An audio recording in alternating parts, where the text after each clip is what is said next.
In this video, Siddhant and I are going to make an AI agent look for jobs all across the internet. Find me the open position. So this is the link which it got. So it's actually reading from these applications and it's one by one checking everything. We're going to also make it post on LinkedIn. It actually did that. So it posted from my account on my behalf, and it says the latest AI news is insert latest AI news here.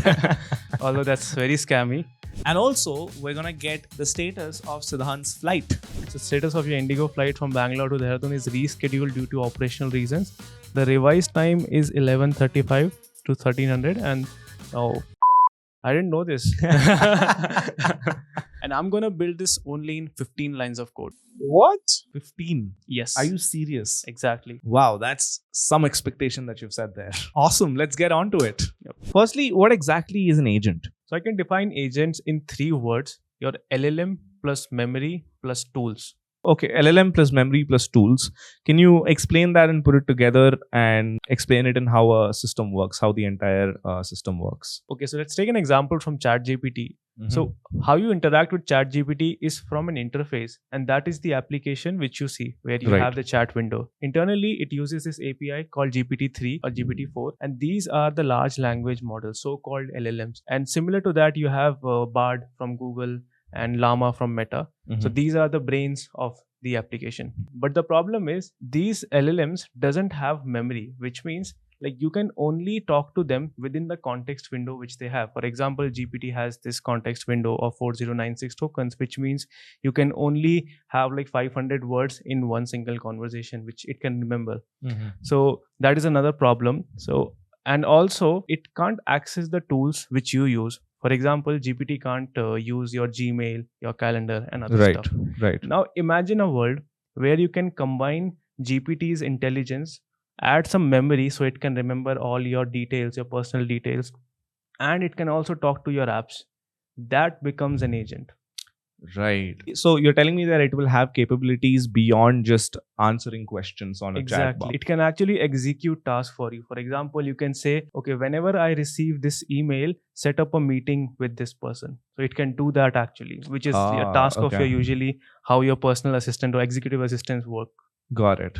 What else can it do? Can you tell me like some 2 to 3 more things that autonomous agents can do? So I'll tell you how I use it in my day-to-day life. First of all, I get like so many emails from different accounts. I have like different mails for each and every work which I'm doing.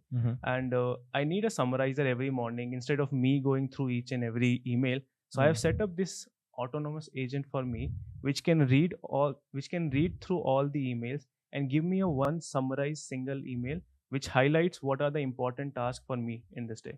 It will basically set up the to-do list for me based on all the emails I'm getting. Right. So it's like essentially, I mean, a lot of people who work these days, I'm sure they spend at least 30 to 45 minutes every morning, like opening their emails. And that's one of the most daunting tasks for everyone. Exactly. Nice. So you just get like a summary that you can read in 5 to 10 minutes and you just get started with your day. Exactly. Awesome. Also like, so I do a lot of research these days in terms of like what's coming up in the AI.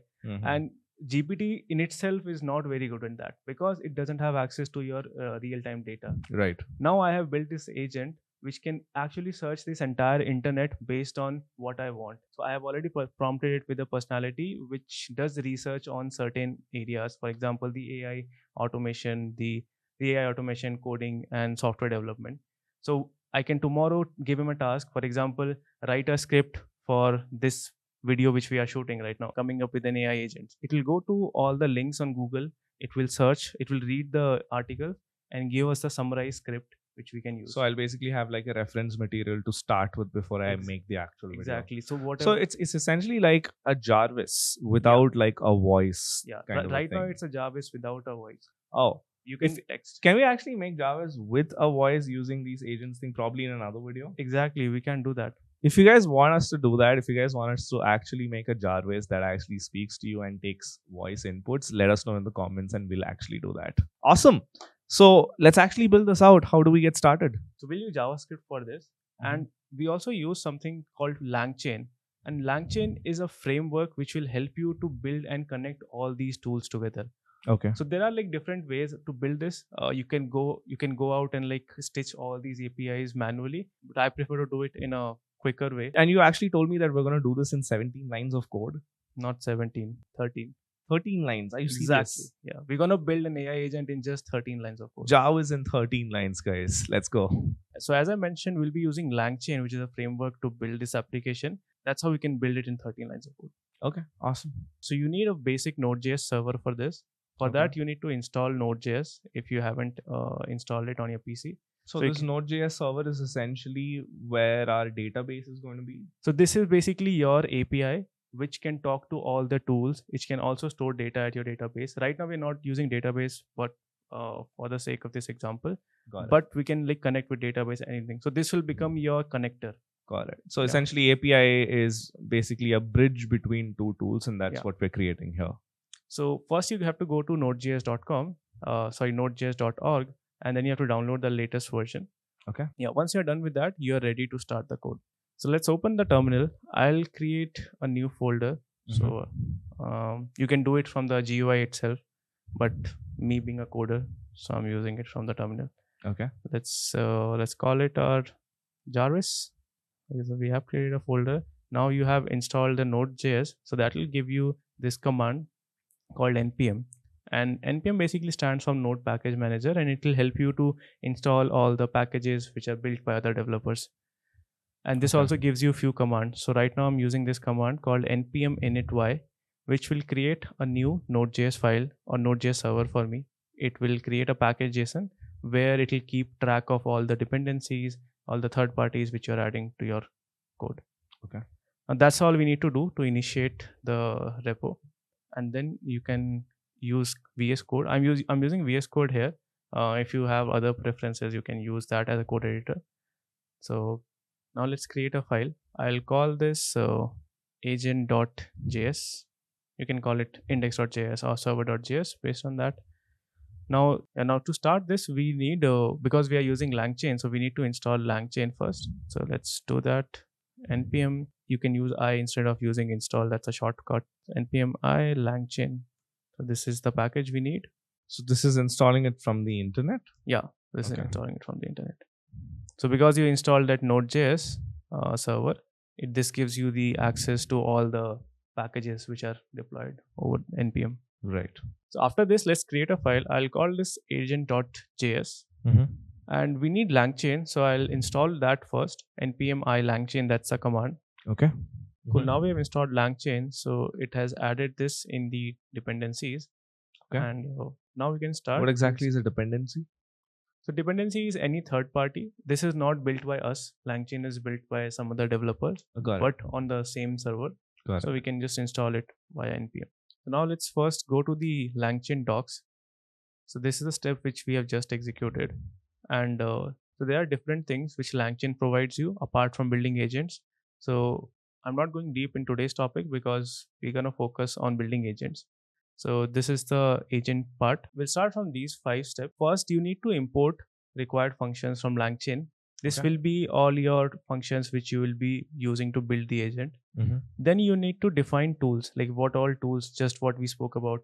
We will give What tools access. you want to connect, basically? Right now, I want to build the research agent here, which can help us to do the research part and also like do calculation based on that, because like ChatGPT also is not good at calculating. So for this example, I'll add a calculator in my toolkit and Google search. Okay. Then third part is building the agent. This is where your LangChain gives you the function of building the agent, and you can define which LLM to connect to. And Okay. in this case, we'll use the OpenAI. And then finally, once we have the agent ready, we will execute it with the prompt. So here we will pass a prompt, and based on this prompt, this agent will start execution. And at the end, we'll just print whatever the output of this agent is. Got it. So these are the steps. Now let's start from the importing. Now, as I've already written this, so this is the agent function which is imported from the LangChain. This is called initialize agent executor with options. I'm just gonna demo this you in next like 2 to 3 minutes. Let's look at the next step, which is the chat OpenAI, and this is the model. As we mentioned, we are using OpenAI as our LLM, so this is how it is importing the model. And then we are using SERP API. SERP API is actually provided by Google. This is the same API which searches internet on Google. So it's similar to how your crawler works. You're searching without interface. It can just like go and crawl the websites. Got it. And then finally, we have a calculator if you Got need it. any calculations. Okay, 4 lines of code down. Yeah. So that's 9 more to go. 9 more to go. Then let's define all the tools. So for this, I am using JavaScript array. Array you can think of in JavaScript is a collection. For example, if you have multiple things and you want to store everything in just one box, we use array, and this is the symbol for that. Right now we have two things, which is our calculator and the SERP API which we are importing. So I'm putting these into the tools array. Now whenever we need any tools, we can instruct our agent to just look for all those tools in this array. Got it. So now we have our tool ready. Let's start building our agent. And to build an agent, we first need to define the LLM. That's why we imported this chat OpenAI. Okay. So let's define this. So this is like how you define a variable. I call it chat right now. You can call it maybe an LLM also. Let's just keep it to, let's call it LLM. And I'm defining a model name. So if you want to use GPT 3.5, that's more like a free version. I have the GPT-4 API, so I'm using GPT-4. Temperature is something which, if you haven't used GPT before, you might not know. But this will basically a degree of creativity in GPT's model. So if the higher the temperature is, the more creative answers it will get, but also more chances of hallucinating. So that's why, like, if you want like a correct exact answer, so it's kind of like randomness. It's kind of randomness, yeah. In this case, I don't want GPT to give me some creativity because I'm doing research based on the articles. So I'll keep it to 0. Right. And that is another option which you have while you're building things. Like these things you won't be able to control when you're just using the application from ChatGPT layer. Got it. So we have our LLM defined. Now let's start building the agent. So for this, I am using this initialize agent executor with option function. What this function will do, it will take 3 parameters, which will your tools, what we have just defined. So it will use these tools to execute tasks, and then it will use the LLM. So I'll just change it to LLM. So we have tools, we have LLM, and at the end we are just defining some options. So these are options which will help you to decide which kind of agent this is. By default, if you go to LangChain docs, we have different type of agents: zero shot, OpenAI functions, conversational, plan and execute agents. I can talk about more of these things in detail if you guys are interested. So let us know in the comments. But for now, we are using the OpenAI function agent type. And this is a flag called verbose, which means like whatever this agent is doing, it will also print that. Which means if it is searching for an article, it will just print the result of that article so that we are aware how the agent is performing. This is the main step which helps us to build the agent using this function. So till this point, our agent is ready. So now we'll execute this with the prompt. So this is the prompt which we'll use to execute this. Okay. Who's playing the ICC World Cup today? Okay. So Do we you know shot the this. Yeah. India. So today is Sunday. The video was shot today. And today it's basically India versus South Africa. I'm getting a lot of FOMO because I'm shooting this video while the match is going on. Let's see if GPT knows that. So just the last part, which is you printing everything on the console. So this is a command which you can use. So whatever result this execution will give us, it will print everything on the command line. So now we have everything ready, but we are missing one thing, which is I have used GPT-4 and the Google Search API. I need to provide API keys for all these things. Okay. Because these are external system and I have to pay for that. So there is no way right now GPT will know, or this agent will know that which account to connect with.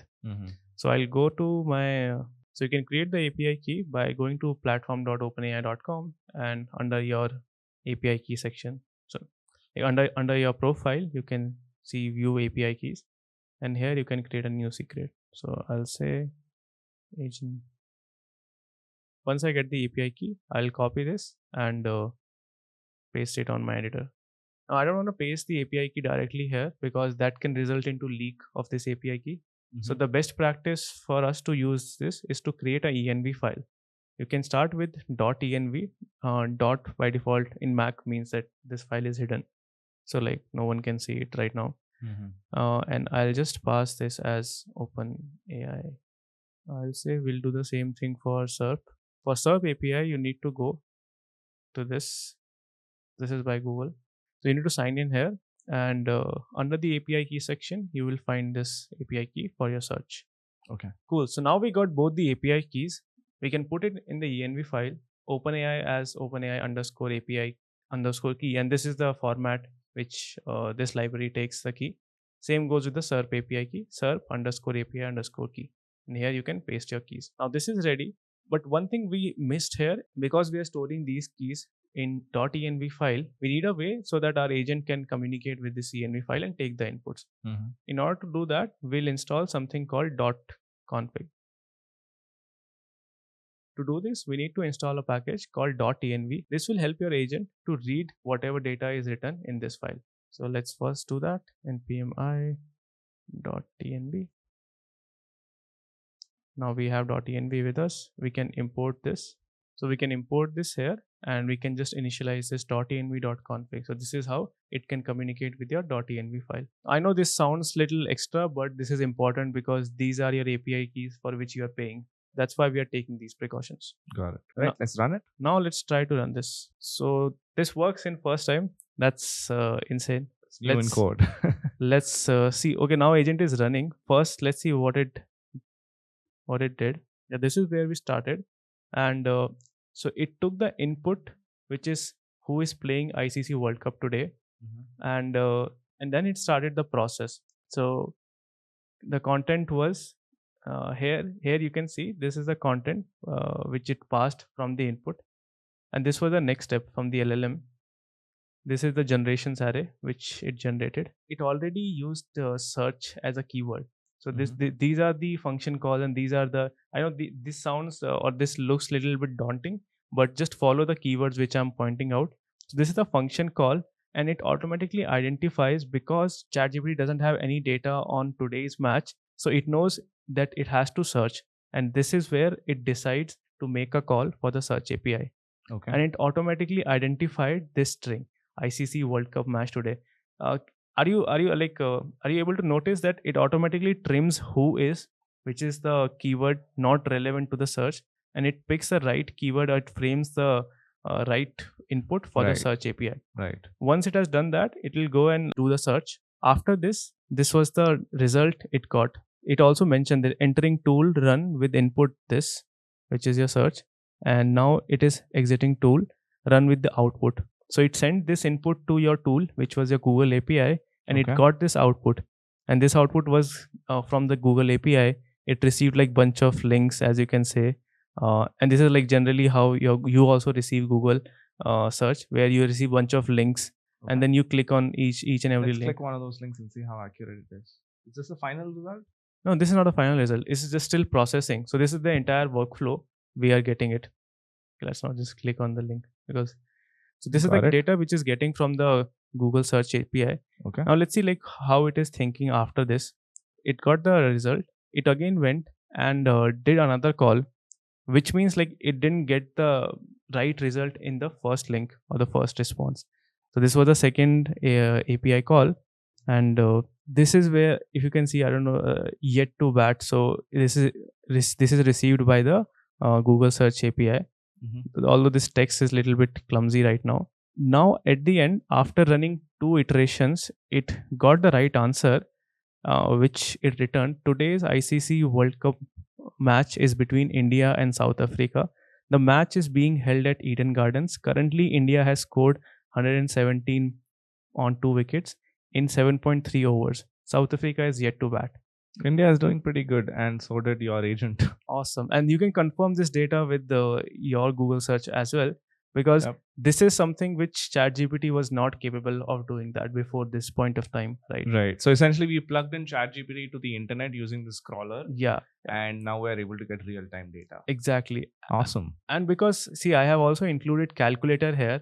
So you can do bunch of calculations. For example, if you are someone who is into finance or accounting, so you need to do all these averages, and you need to do these reportings. For example, what's the average value of Tata's share price in last 6 months? So you go there and you check and you calculate. So I can probably make like a stock bot. Yeah, so you can actually make a stock bot out of it, because now you have calculator. You can actually ask it to give you an average score or like an average price of a per share within a different range, within a given range.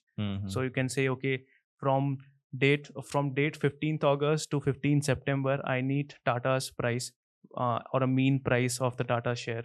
So all sort of things you can do. So it has now like become your research hand, and you can just give it a command. It will go on the internet and search all the relevant details and give you this final summary.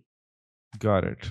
Awesome. So, Siddhant, we've actually gotten GPT connected to the internet by making this autonomous agent. Now, how about we explore a bunch of use cases? How can can you demo how this can actually be used in a real world practical scenario? Sure. So, for example, if you are someone who is looking for a job right now in this market, you already know how hard it is. Right. So, like, I have talked to a bunch of people, and what's their day-to-day schedule look like? They go to LinkedIn, they go to job boards, all these job websites, and then they like look for their criteria and the job opening, and every day they apply to these portals by maybe filling a form or maybe like writing an email to the recruiter.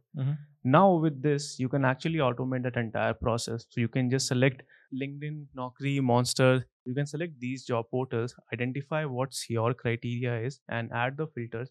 And so you're telling me that this agent can work as my personal HR who just goes and hunts jobs for me. Exactly. It'll hunt job for you, and it'll also send email to the recruiter, which will be personalized to their company. Oh wow. So that's insane. Okay. Can we make this happen? Let's say, for example, I am looking for a React job. Let's see how many React jobs are there. So this will be like our first starting point. Okay. Let's see. So our bot has started.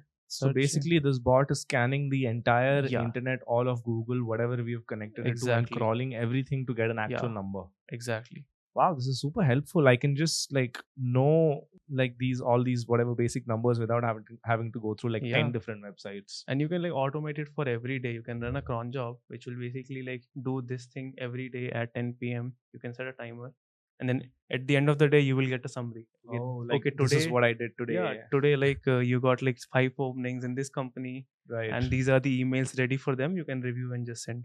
Wow. Okay. So it has sent. There are several job opportunities for junior React developer in India, and here are few examples. And actually like scan like these some of the latest postings basically it's come up with, but it didn't come up with a number yet. Let's see. Okay, so I got this opportunity from Zeiss Technology, and this is actually like 23 hours ago. So like quite recent data. Right. And I similarly I'm getting like more links. So it's actually helping me. So we only asked for how many jobs, and it actually went one step ahead and gave us all the results as well. Right. So like if you are someone who is applying for these jobs, you can I think definitely use this, and it'll like save a ton of time. It didn't get the like number, but it got the links. These are the like top 3 recent. Okay. Posted 12 hours. Why did that happen? Why do you think that happened? So I think because we haven't mentioned the exact number, and because it is now have the access of Google as the search tool, so it's kind of optimizing for more results rather than just giving you the numbers, because Google gives you results. It doesn't like only rely on these are the number of total job. Sure. And also because this is kind of I think recent data, which means like it also said please note that the availability of these positions can change rapidly. It's best to check the provided link for the most current information. Because these jobs number can like change based on the availability. That. So I think that's why like LLM is playing safe here.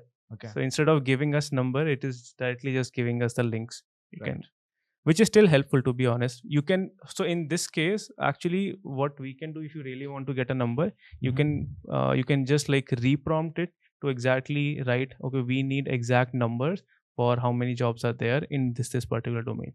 Okay. Yeah. Got it. Okay, now let's say that I am a product manager and I want to get a job in India as a product manager in some early stage startup. That's my requirement. PM job, early stage startup. Okay, let's do that. And I have 3 years of experience.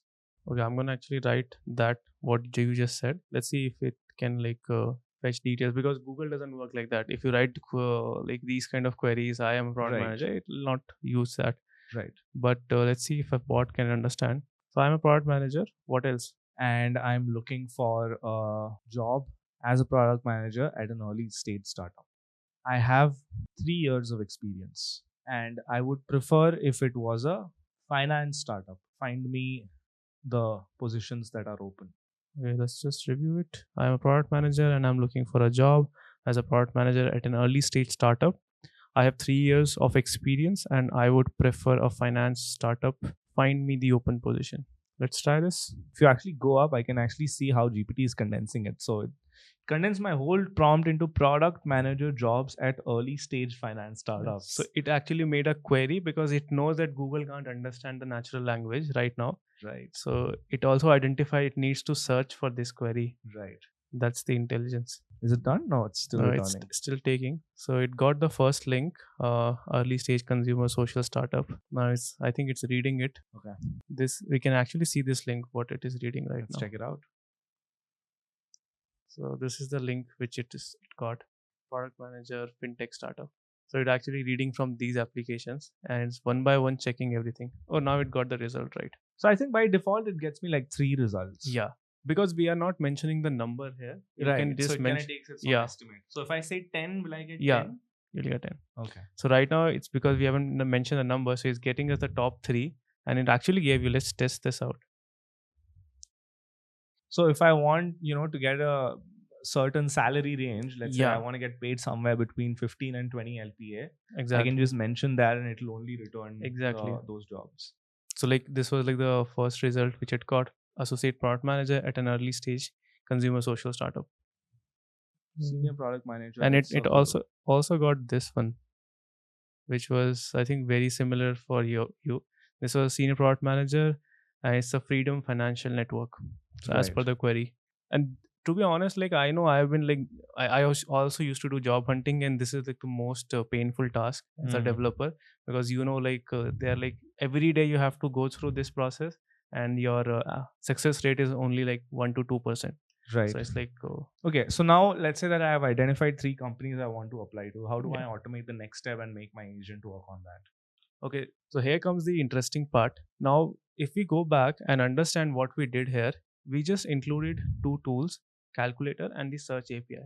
Right. And with only these tools, our GPT agent has now become like so much powerful that it can do research and all sort of things. Mhm. Imagine if we include more tools. For example, you can add email, you can add your calendar, you can Mhm. add your Google Docs. Then it will practically be Jarvis for all purposes. Exactly. But the only problem is there are these few tools which are built by LangChain community, so you can just import it just like that. Right. But if you have to say add a new tool which is not there or not built by LangChain community, you need to like write code for that. Right. I have a cool hack for you. Mhm. I can actually help you to build all these tools without writing single line of code. How? Let's look at that. So this is called Zapier NLA integration with LangChain. So Zapier did a partnership with LangChain recently, and it has built this plugin, or it has built the tool which is now connected to Zapier. So what you need to do is you only need to install this tool from the LangChain tools, which is called Zapier NLA wrapper. Once you do this, it has this entire toolkit which comes with more than 5,000 apps. So all the apps which you have access on Zapier, including your Gmail, Google, including like 5,000 apps. WhatsApp, You can whatever it is. exactly, including WhatsApp also. So you can just send notifications. Although WhatsApp has some limitations, it means like you cannot have like a full one-on-one conversation. It's Right. more like a business account. Right. So you can send notifications through WhatsApp as well. Right. But it's like pretty useful because now you can control and you can design all the workflows. Like Mhm. whatever processes you can think which could be automated from Zapier, but you were relying on some no code developers to build that. Now your agent can do that. Right. Okay, so I've added few more lines of code, and I've also added Zapier NLA wrapper here. Mhm. And So that essentially means that this agent connects with Zapier, Yeah. which then connects with probably 5,000 other tools. exactly, so I've connected it to my Gmail right now. Okay. And because I had a problem, I am not able to find the email, and I have a flight to catch tomorrow. I'm going home, Okay. and so that's like real problem, and I want to solve that right now. So let's plug this agent to my Gmail, and I'll write this query: find the status of my Indigo flight from Bengaluru to Dehradun, and draft an email with this subject, and write the status of the flight in body, and send this to Siddhant at 100xengineers.com. Let's execute this. So as you can see, this is going through all of my emails right now and searching, which I hate doing that. So it's like, if you see, this is the email with the flight status. And actually found the email, the status of your Indigo flight from Bangalore to Dehradun is scheduled due to operational reasons. Oh, I didn't know this. Your My- flight is delayed and you're just finding out now. Oh, my flight is delayed. Let's see. Okay, finally it said got the output, and the status of your Bangalore, the status of your Indigo flight from Bangalore to Dehradun is rescheduled due to operational reasons. The revised time is 11:35 to 1300, and oh, I didn't know this. but Genuine reaction caught on camera. but very like So tomorrow you're flying at 3 o'clock in the afternoon. yeah. Let's actually see if it delivered to your email. Let's see that. Okay, this is the email I just got, and because I used Zapier from my account, so it is using my account. You can see this is like just 1 minute ago. I got it. This is from 100x engineers. This is from my personal account, and this is sent to 100x engineers. Got it. So it got the subject right. It Yeah. says flight status. Status of your Indigo flight from Bangalore to Dehradun, blah blah blah, is oh wow, this is insane. Wow. But I'm like feeling sad also right now. Yeah, Sadan Yeah. had his day planned. He's like, I'm gonna wake up early in the morning and go to the airport, and now Yeah. he's like, I gotta wake up late and go to the airport.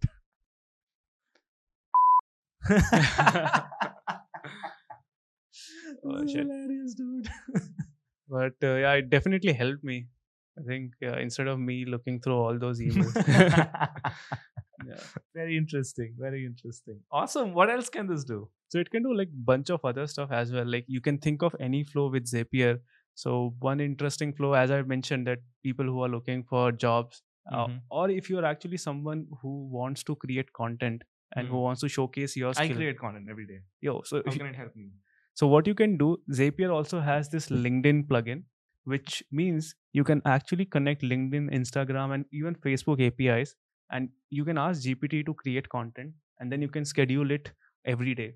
So it will basically write content every day based on maybe the whatever trending is coming right now, whatever trending news is there in your space, and then you can just like craft a new story and you can publish it directly.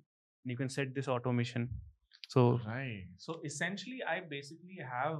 So what an agent enables me to do is I have a creative mind, which is the LLM, yeah. and now this creative mind has hands and legs because now it can go to different places like Exactly. Gmail, my LinkedIn. It can probably manipulate different other tools as well, like Google search, the crawler, etc. And it can basically fetch data and post on behalf of me and things like that. Yeah. You want to try LinkedIn? Let's try LinkedIn. Let's see if that works. Can I add one more line? Yeah. Call it top 3 happenings in AI. So I'm a little unsure about LinkedIn right now because this is something which I haven't tested. Okay. Okay, it started the process. Mm-hmm. We got the output. The post has been created, but I don't think it used anything. It just created a post. Okay, insert the latest AI news here. Okay, the thing is, it is expecting us to provide the AI news because we have to like add one more. Yeah, we have to add one more. So I'll tell you like what is happening right now. This agent is execution focused. Like it will go and do stuff rather than think and write, which is your chat GPT doing.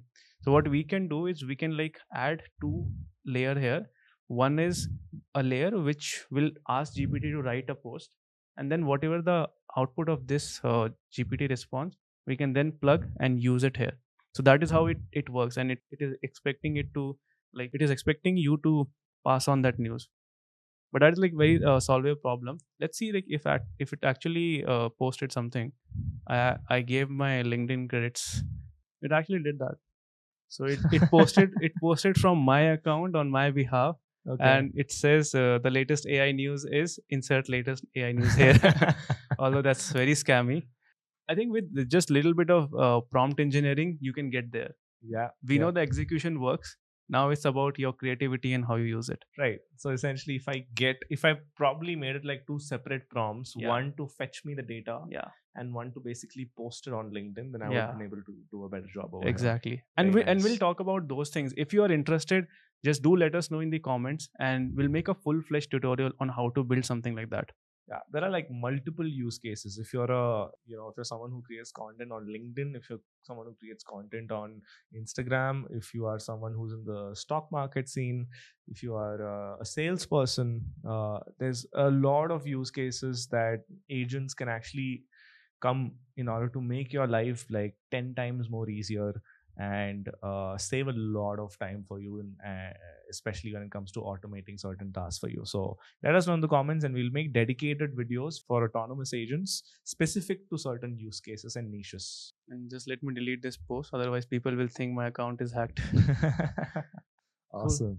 All right, that's it for today's video. And for more AI stuff, subscribe to 100x.